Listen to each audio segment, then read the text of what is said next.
right, everyone. You thought we were done with the interview series for Camp Capstone, but I'm here to tell you we're not. I am joined today by Alexander Pfister, one of my all-time favorite designers, who's actually going to join us today to talk about what you may have just heard about in the last closing ceremonies, which is Cloudage. Well, welcome, Alex. Thanks so much for joining us today. How are you? I'm fine. Hello. Thank you. It's great to be here and talk a little bit about my new game. I'm so excited. There are a few designers I might run out and get when sight unseen. I don't need to see it. I just know it's going to work that way. And sir, without gushing too much, you are certainly one of them. Great Western Trail is an all-time favorite and sees a lot of play in this house with my wife and I. So, thank you. Thank you very much. Yes, I'm honored to hear this, of course. Yeah, but I just recently somebody on Twitter said, okay, they want to get this and that game from me, and I told him, okay, please still inform yourself if you like the games. My games are very different, so I don't want to be responsible if somebody buys a game blindly and doesn't like it. Well, let's do a little due diligence then, because right now all I really know about Cloudage is the artwork for the cover is gorgeous. It is a completely beautiful game, and I'm really excited to hear what it's about because you kind of shocked everybody with Blackout Hong Kong. That was a very cool kind of theme and take on, what could have been a very, generic theme, but it was very interesting. So what exactly is Cloudage going to be themed around? Yeah, I'm very happy with the theme of Cloudage because I think there's an interesting story behind this. So Cloud Age, 15 years in the past of Cloud Age, there was an organization, they called themselves Cloud, and they attacked most oil facilities worldwide. And this led to an environmental catastrophe. Okay. And this it changed the climate, and we live now in a world without oil, and water became a very scarce resource. And so now we fly with our airship from cities to city, and we gather resources, we fight this organization, and we try to improve the world and search for better living. Wow, that's a lot to ask from a game. I mean, that's impressive. Yeah, I wanted to have an interesting story, not that that negative. So it's not that the whole world is burning or something like this. Yeah, Right. It's we try to improve the world. We fly above dried out landscape, and water is scarce, but still there is some hope. And hopefully, in the end of the campaign, we will be able to improve the world and change the climate a little bit. Interesting. So you dropped a few hints. I hear some resources. I hear campaign. What are some of the core mechanisms of this game? Does it resemble any games you've made in the past or build on them? For the core data is 1 to 4 players and 90 minutes. So it is not that complex as, for example, Maracaibo or Okay. Great Western Trail. It's a step underneath, but I think it has almost as much depth in the game and decision and crunchy decisions than these more complex games, but less rules. So I hopefully more people will even be able to play this game and like this game as, for example, Maracaibo or Great Western Trail. It will have a lot of cards. It's again with about 200 cards in Oh the wow. game, and they have powers, different powers, and so on. You know them from, for example, Maracaibo, and so I'm a big fan of cards. All the different cards and powers and your engine building and so on. Yeah, so I think almost every game for me has cards in it. Yeah, Port Royal, Blackout Hong Kong, Great Western Trail, Mombasa, Right. all have cards in them, and this is no exception. But do you find like cards help you build in a lot of variability in the gameplay? Like things can change a lot and there can be a lot of randomness, but within this small set? Yeah, that's completely right. Uh, I like cards because I can keep the rule set low, and put Mm-hmm. additional possibilities onto the cards, and you just read them. So you have the rules here, but you don't have to explain them at the beginning of the game. That's the reason why I like cards so much. You have these fantastic illustrations you can put on the cards. Mm-hmm.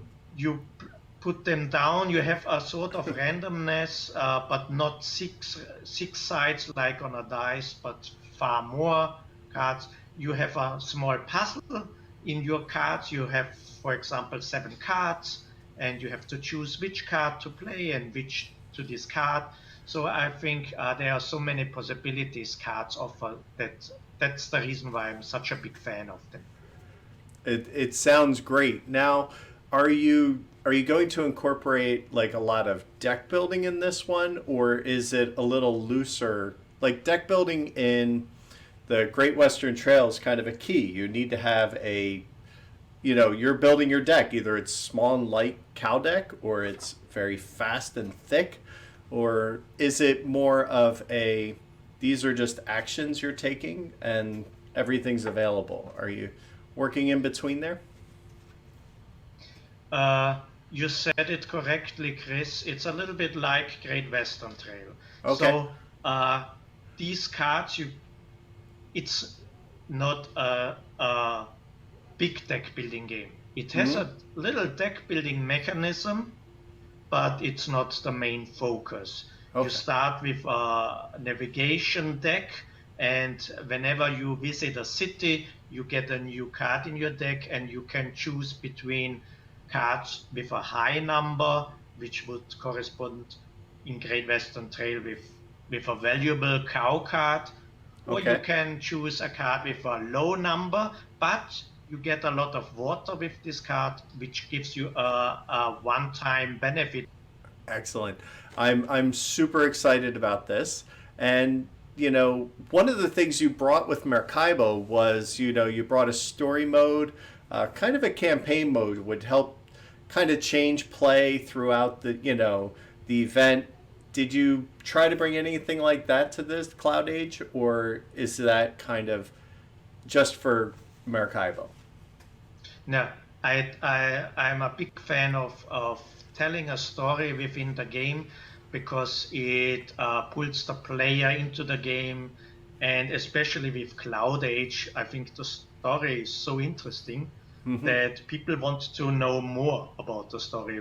So people are interested in the story, and I use the campaign also to uh, add new elements into the game. Like I did in Maracaibo, there are legacy tiles you place on the board and which carry over from game to game, and they depend on your decisions you made. So sometimes some legacy tiles go into the games, others don't, and so on. So the campaign has several uh, features or reasons I incorporated. One is telling a story. The next thing is changing the game state of each game. And maybe the third thing is that we have, yeah, that there's a story you can learn about. It sounds exciting. I cannot wait.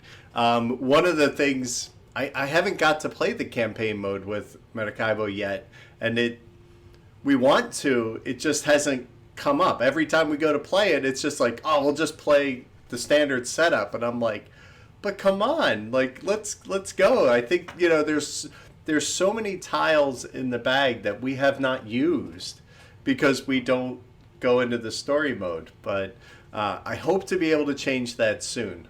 And my wife, all she wants to play is Great Western Trail. Like that's just her game. She loves that to death. But you know, that's also something I'm proud of, because there's several campaign games on the market, and after you played the campaign, it's finished. Yeah, Right. for them, you don't want to play it again. So I'm proud that people say, "Oh, I'm happy and satisfied with just playing the base game, the scenario, and I don't need the campaign." And that's the reason how I made it. You don't have to play the campaign to have to Right. experience the whole game, and it will have the same incorporation as it has in Maracaibo. So you can play the campaign, or you just play a certain scenario. And if you don't like the story mode, you will be able to discover the same legacy tiles and the same features without playing the campaign. Great, which was going to be my next question, because obviously that's important to a lot of people who may not be able to play all the time with the same group. But I would also point out, you don't need the same group to continue to play the same game. It's not like you have characters you're taking through. You could just progress your own copy through the storyline if you wanted, the way you've built it. Does that make sense? That's perfectly correct. Yes, I'm a player as well, and I know how difficult it is to get the same group of people together all the time, and 15 and 20 times. So first thing is, I wanted to keep the campaign shorter. So it is only 6 chapters to play, Okay. and then it's there to introduce new things. So I really advise to play the campaign, because the first chapter is very, very easy to play, and it is fast. It's a one turn shorter, and after you played it, you go to the second chapter, which adds something new, and then you go to the third chapter, and the third chapter is already more or less the main game, yeah, where you experience the full game with all the possibilities. Yes, and the next 3 chapters are telling a story, adding legacy tiles there, and then yeah. But you can also play the scenario. You can play an easy scenario, which is about chapter 1, and the normal scenario, which is the main game, and the complex scenario, which introduces a lot of legacy tiles. Excellent. I am super excited. When Clay told me, I was only one of 2 people in the United States who know about this, so you and I could have this conversation, and I can't wait to finally talk to people about it, because I'm very excited for it. And thanks for continuing to make great games. Thank you. I will, and I'm pretty sure that people will like this one a lot, because you will find all those things that I make, like cards and so on. So people enjoying Blackout Hong Kong, Maracaibo especially, they will probably, or I'm sure they will like this game as well. But I think that also people who are not so much into these heavy and complex games and 3-hour games, they will enjoy it, because it is playable in 90 minutes, and you can play different scenarios and easy ones. Yeah. Right. Now, you did something great with the expansion for Great Western Trail. It's one of those expansions that I refuse to play without it. I love the options it adds. And I just went, when we played it last time, I went full train. I just went engineers all the way, and I had a blast just running around the top and getting my train all the way to the end. It was so much fun. Are you planning anything like that for Maracaibo yet, or is that still kind of in the works, or are you not thinking about expanding it? No. I'm working on an expansion right now. Still some weeks, Okay. and hopefully, yeah, it will make it in the first quarter of next year. That's exciting. I can't wait to see what it brings because it's a lot of fun. It's a lot of fun. So, is there anything else you want to tell I'm us about? Yeah, I can tell you some things about the expansion. Not, Oh, of course, excellent. all the details, but we will have asymmetric upgrades. So every player has a different upgrade, Ooh, and so that I think that will be a lot of fun for people. It will add new legacy tiles, new story. It will add new cards. So yeah, I think people will really like it, yeah. And I hope it will make it to the US in the first quarter of next year. Uh, I heard from the factory that, yeah, they are booked out until the end of this year. wow. And yeah, so many games are now ordered. And yeah, Excellent. Well, I definitely can't wait for that to come either then because I, I just can't get enough of these systems. I really, really enjoy them. So, is there any other projects on the horizon that you're excited about that you can talk about? not really. Yeah, the Okay. last weeks and months, I invested almost my whole time in Cloudage uh, to make it finished, yeah, and to deliver the best possible game for the customers. Uh, they've all been hits for me so far, so I really look forward to it. So, you know what? Thank you so much for taking some time out of your evening, Alex, to talk with us about this. This is super exciting. I can't wait till this hits the shores. This is going to be great, and it's already looking gorgeous. Thank you very much. I think Christian, the illustrator, did a fantastic job, and yeah, and the new publishing company also looked very hard that everything works well and so on. Excellent. Can't wait. This is going to be exciting. So, there you have it, ladies and gentlemen. Thank you, Alex, for joining us tonight. This has been a lot of fun. There you go. That's our wrap for Camp Capstone, and I hope you all enjoyed it very much. So, thanks for joining us. Hopefully, you'll join us next time. And be safe, be kind, and have a great night.